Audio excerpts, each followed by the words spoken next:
الحمد للہ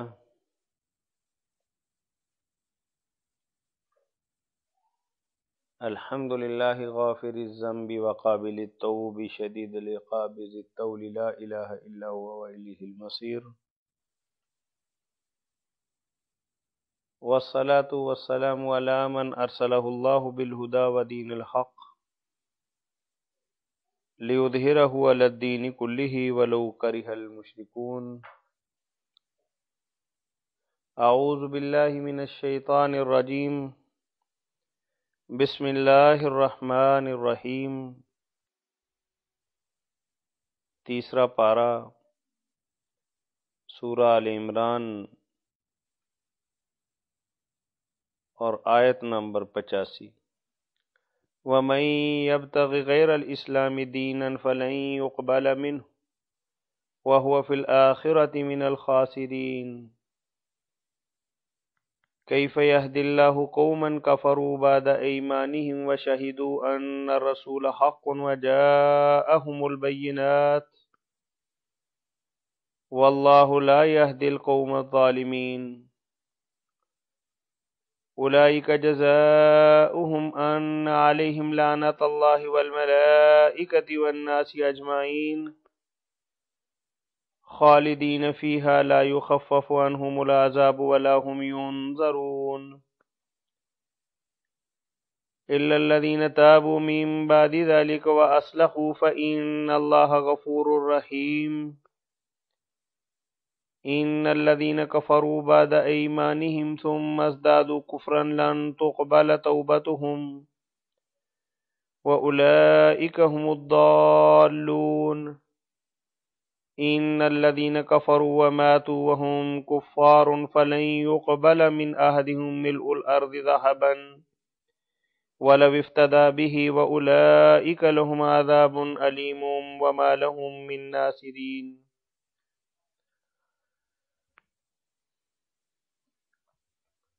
معزز خواتین و حضرات،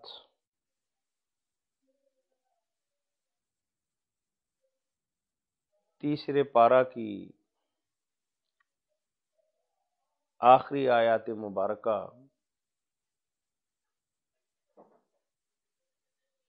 اور سورہ آل عمران کی ان آیات مبارکہ کے اندر اللہ وحدہ لا شریک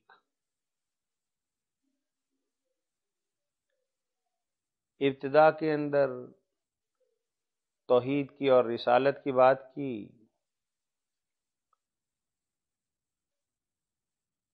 بعد میں عیسیٰ علیہ السلام کی غیر معمولی پیدائش کے حوالے سے ہونے والے معاملہ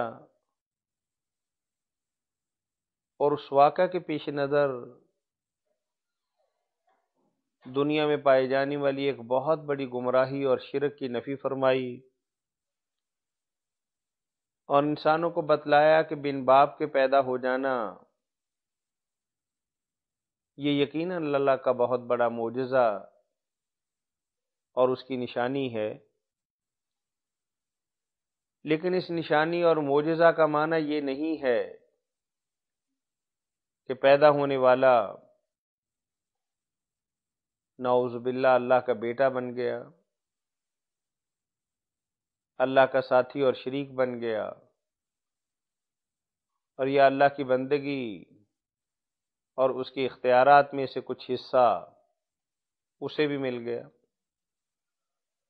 اور پھر اللہ وحدہ لا شریک نے بہت ہی لطیف اور خوبصورت انداز کے اندر ایسا کرنے والوں کے ضمیر کو جھنجھوڑا کہ دیکھو، آدم علیہ السلام تمہاری جد امجد ہیں، اور تم اس بات کو بھی تسلیم کرتے ہو کہ اس کا باپ تو بہت دور کی بات اس کی ماں بھی نہیں تھی، اور اس کی نظیر اور مثال بھی اس کائنات کے اندر موجود نہیں تھی۔ اللہ نے کلمہ کن کے ساتھ ان کو وجود بخشا، تو ہونا تو یہ چاہیے تھا کہ اگر تمہیں بھٹکنا تھا تو وہاں ایک موقع تھا کہ تم بھٹک سکتے تھے، لیکن وہاں تم نہیں بھٹکے، آدم علیہ السلام کو بھی بشری سمجھا، نہ اللہ کا بیٹا گردانا، نہ اللہ کا شریک سمجھا، نہ اللہ کی مملکت اور بادشاہیت اور قدرت کے اندر کسی قسم کا کوئی اختیار تم نے آدم علیہ السلام کو دیا۔ تو عیسیٰ علیہ السلام کو یہ اختیار دیتے وقت تمہیں ہوش کے ناخن لینے چاہیے تھے، بالکل اسی طریقے سے کہ جیسے ابراہیم حضرت آدم علیہ السلام کی تخلیق کے موقع پر تم نے مظاہرہ کیا، اور پھر یکلخت اللہ وحدہ لا شریک نے اپنا رخ، یہ قرآن کریم کا ایک اعجاز ہے اور اس کا خوبصورت انداز ہے کہ بات بات سے نکلتی چلی جاتی ہے اور خوبصورت کڑیاں جو سلک موارید کی شکل کے اندر ہیں وہ آپ لوگوں کے سامنے آتی جاتی ہیں کہ نسل تو ایک ہی ہے، پھر دو شاخیں بن گئی، اور دوسری شاخ کو بھی اللہ تعالی وحدہ لا شریک نے بتلایا کہ بھی دیکھو یہ قیادت، یہ سیادت، یہ پذیرائی، کوئی زمانہ ایسا تھا کہ اللہ کی سب سے محبوب ترین مخلوق تم تھے، اللہ کی محبتیں اور عنایتیں اور اللہ کی مہربانیاں اور کرم نوازیاں کیسے کیسے تمہارے اوپر سایہ فگن تھی۔ دنیا جہان کی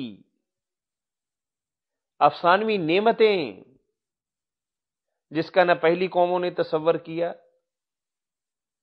نہ بعد کے اندر آنے والی کسی قوم کو ایسا خوبصورت موقع ملا کہ جو اللہ وحدہ لا شریک نے بنی اسرائیل کو عطا فرمایا۔ اور اس محبت اور اس عنایت اور مہربانی اور کرم نوازی کی بنا پر ہونا تو یہ چاہیے تھا کہ پھلوں سے لدے ہوئے درخت کی طرح تمہاری ٹہنیاں جھک جاتی، تمہارے وجود کے اندر بھی عاجزی اور انکساری آتی، اور اللہ کے احکامات کے سامنے تم بچھے چلے جاتے۔ لیکن تم نے کیا کیا؟ ان نعمتوں کو اپنا حق سمجھ لیا، اپنا استحقاق جان لیا، اور فخر اور غرور کے اندر آ گئے، اور اپنے آپ کو شعب اللہ المختار، اور کبھی احباء اللہ اور کبھی ابناء اللہ کے لقب سے اپنے آپ کو پکارنے لگ گئے۔ یعنی بجائے اس کے کہ اللہ کے احکامات کی پاسداری کرو، اللہ کے احکامات کے مطابق زندگی بسر کرو، اور اعلاء کلمت اللہ کے لیے اور دین کی آبیاری کے لیے کام کرو، اور انبیاء کرام کی تعلیمات کو حرز جان جانو، اور اللہ کے پیغام کو خود بھی مانو اور دوسروں سے بھی منواؤ۔ لیکن تم نے کیا کیا کہ موسیٰ علیہ السلام نے واضح الفاظ کے اندر یہ بات تمہیں بتائی کہ اللہ ایک ہے، اس کا کوئی شریک نہیں، نہ اس نے کسی کو جنا اور نہ کوئی اس سے جنا گیا، اور میرے بعد ایک پیغمبر آئے گا، اور جو بھی پیغمبر میرے بعد آئے اس کی تعلیمات کو تم نے ماننا ہے، اس کے احکامات پر تم نے عمل کرنا ہے، بالکل ایسی جیسے آج میری تعلیمات کو اور میرے احکامات کو اور میری کتاب کو اور مجھ پر نازل ہونے والی وحی کو مانتے ہو۔ لیکن نتیجہ کیا نکلا کہ تم تورات کے ساتھ چمٹ گئے، گویا کہ تم بہت ہی دیندار اپنے آپ کو سمجھنے لگ گئے۔ تمہاری دینداری کا تو یہ تقاضا تھا کہ تورات کے احکامات کو مانتے، اور تورات ہی کے اندر یہ بات تھی کہ اللہ کے آنے والے دیگر پیغمبر اور رسول اور تورات کے بعد آنے والی تمام تر کتابیں تم اس پر بھی ایمان لاتے۔ ذرا ماضی کی طرف جھانک کے دیکھو کہ عیسیٰ علیہ السلام تمہاری اپنی قوم میں سے، تمہاری اپنی نسل سے اور تمہارے اپنے خاندان سے ایک پیغمبر بنے، اور انہی پر ایک کتاب انجیل کی شکل کے اندر نازل ہوئی، اور انجیل ایسی معتبر کتاب جو موسیٰ علیہ السلام کی تعلیمات کا تتمہ، اور تورات کے اندر جو تم نے تبدیلیاں اور تحریفات اور خرافات بپا کی ہوئی تھیں اس کی اصلاح کے لیے آئے تھے۔ کیا وہ اللہ کے علاوہ کسی اور معبود کی بندگی کے لیے تمہیں کہہ رہے تھے؟ کیا اللہ کے احکامات اور نواہی کے علاوہ کوئی اور تعلیمات تمہیں بتا رہے تھے؟ ایسا ہرگز نہیں تھا۔ وہ تو انہی تعلیمات کا تتمہ اور تکملہ تھا، لیکن اس کا نتیجہ کیا نکلا؟ تم نے اللہ کی تعلیمات کو پس پش ڈال دیا، عیسیٰ علیہ السلام کے دشمن بن گئے اور الٹا ان کو سولی پر چڑھانے کے درپے اور ان کی جان کے دشمن ہو گئے۔ یہ تو اللہ کا خاص فضل اور کرم تھا کہ اللہ وحدہ لا شریک نے انہیں زندہ اپنے پاس بلا لیا اور تمہیں ایسی غلط فہمی کے اندر مبتلا کر دیا کہ تم اپنے طور پر سمجھتے ہو کہ تم نے انہیں سولی پر لٹکا دیا، اور یہ نصارہ یہ سمجھتے ہیں کہ عیسیٰ علیہ السلام نے اپنی جان کا نذرانہ پیش کر کے آدم علیہ السلام کی ہونے والی غلطی اور بعد میں امت کی غلطیاں جو ہیں اس کا کفارہ ادا کر دیا۔ کبھی ایسا بھی ہوتا ہے کہ جرم کوئی اور کرے اور سزا کوئی اور بھگتے، اور وہ تو چلو چلے گئے، بعد میں آنے والوں کے جرائم کے کیسے پردہ پوشی ہو سکتی ہے، کیسے ان کا کفارہ ہو سکتا ہے؟ تو پھر اللہ وحدہ لا شریک نے بتایا کہ یہود کبھی بھی اے نبی صلی اللہ علیہ وسلم آپ کی بات نہیں مانیں، آپ کے ساتھ ان کی دشمنی، ان کے نسلی غرور، تکبر اور ایک امتیاز کی حیثیت رکھتا ہے۔ یہ کبھی بھی نہیں چاہتے تھے کہ اسحاق علیہ السلام کی آل اولاد کو ملنے والا شرف اور فخر کا جو مرتبہ اور مقام اور حیثیت تھی وہ کبھی بنی اسماعیل کو بھی مل جائے۔ بنی اسماعیل کو تو امی اور جاہل اور گنوار سمجھتے تھے، اور ان کا مال کھانا بے شک کتنا ہی ناجائز طریقے سے ہو اپنے فتووں کے ذریعے وہ جائز سمجھتے تھے۔ اور اللہ نے بتایا کہ ایسے کچھ لوگ ہیں، اچھے لوگ بھی ہیں، باکردار لوگ بھی ہیں اور بااعتماد لوگ بھی ہیں۔ اگر کوئی پائے پیسہ تو بہت دور کی بات، اگر لاکھوں کروڑوں اربوں روپیہ بھی ان کے ہم رکھا جائے تو ایک ایک پائی ادا کر دیں۔ لیکن کچھ ایسے نیچ بھی ہیں کہ دو چار پائی بھی اگر آپ ان کے پاس رکھیں گے، جب تک لٹ لے کے ان کے پاس نہ کھڑے رہیں اور بار بار تقاضا نہ کریں اور ذلیل اور رسوا نہ کریں، اور جھگڑے کے بعد ہی شاید وہ اپنی رقم واپس کرنے پر تیار ہو جائیں۔ اور ان آیات مبارکہ کے اندر اللہ وحدہ لا شریک آج کے زمانے کی پائی جانے والی بہت بڑی جاہلیت، یہ توحید بین المذاہب کی بات کرتے، توحید بین الادیان کی بات کرتے ہیں کہ بھی آسمانی مذہب کو ماننے والے، اللہ کو ماننے والے، آسمانی کتابوں کو ماننے والے، پیغمبروں کو ماننے والے، رسولوں کو ماننے والے، یہ تو ہیں ہی ایک قبیلے کے ساتھ تعلق رکھنے والے، موسیٰ علیہ السلام کے ماننے والے ہوں یا عیسیٰ علیہ السلام کے پیروکار ہوں یا نبی آخر الزمان صلی اللہ علیہ وسلم کی تعلیمات پر عمل کرنے والے ہوں، تو یہ مل کے ایک یونٹ کی شکل کے اندر کیوں کام نہیں کر سکتے؟ لیکن اللہ بتانے کہ دیکھو، کسی ایک نبی کی بات کو ماننا اور دوسرے نبی کی بات کا انکار کرنا، ایک آسمانی کتاب کا ماننا اور دوسری آسمانی صحیفے کا انکار کرنا، اور اللہ کے ایک حکم کا ماننا اور باقی احکامات کا انکار کرنا، در حقیقت یہی تو کفر ہے۔ اگر کوئی یہودی موسیٰ علیہ السلام پر ایمان لاتا ہے تو اس پر ایمان لانے کا لامحالہ یہ تقاضا ہے کہ وہ عیسیٰ علیہ السلام کو بھی اللہ کا پیغمبر مانے، اور عیسیٰ علیہ السلام کے بعد آنے والے نبی آخر الزمان سید الاولین والآخرین فخر دین و دنیا محمد رسول اللہ صلی اللہ علیہ وسلم کو پیغمبر اور رسول مانے۔ اگر تورات کو اللہ کی کتاب مانتا ہے تو انجیل کو بھی اللہ کی کتاب تسلیم کرے اور قرآن کریم کو بھی اللہ کی طرف سے ہدایت نامہ سمجھے۔ اگر وہ تورات کو ماننے کے بعد انجیل کو نہیں مانتا تو اس کا معنی ہے کہ تورات کی تعلیمات پر بھی ایمان لانا اس کا ایک ڈکوسلا ہے، ایک بہانہ ہے، ایک ذریعہ ہے اپنی جان بچا لینے۔ ورنہ انہی تعلیمات کے اندر تو عیسیٰ علیہ السلام کا ذکر ہے، اور انہی تعلیمات کے اندر، خواہ انجیل کے اندر ہو یا تورات کے اندر ہو، نبی آخر الزمان صلی اللہ علیہ وسلم کا ذکر ہے۔ ان کو تعلیمات پر ایمان لانا اور قرآن کے مطابق زندگی بسر کرنا یہ لازمی بات ہے۔